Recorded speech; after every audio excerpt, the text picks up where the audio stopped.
Nous revenons en France avec cette véritable révolution dans le secteur de la pharmacie. La vente de tous les médicaments sans ordonnance, désormais autorisés sur Internet. 10 000 médicaments vont pouvoir être vendus en ligne et non plus seulement un peu plus de 400, car le Conseil d'État vient de donner raison à un pharmacien basé à Caen. Elisabeth de Pourquerie avec Hélène Jacques et Jean-Michel Guillaume.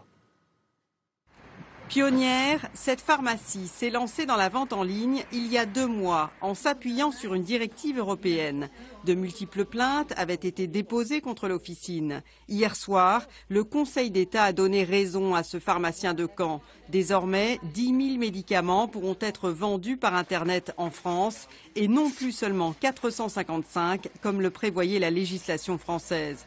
Une victoire pour le pharmacien. Moi je suis très heureux parce qu'enfin on va pouvoir vendre des médicaments. Donc il s'agit des médicaments qui sont sans prescription médicale obligatoire. Tous ces médicaments sont libres à la vente en France. Nous avons 10 ans de retard puisque ça fait 10 ans que ça se passe comme ça en Europe. Et bien maintenant, aujourd'hui c'est ouvert et moi je trouve que c'est très bonne chose.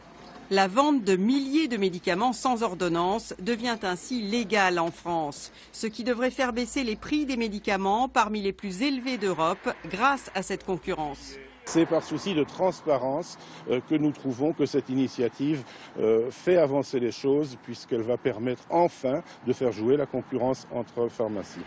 Longtemps opposé à la vente des médicaments sur Internet, le Conseil de l'Ordre des pharmaciens assiste aujourd'hui impuissant à l'autorisation à grande échelle de la vente en ligne de médicaments en France. Mais c'est maintenant au gouvernement de trancher.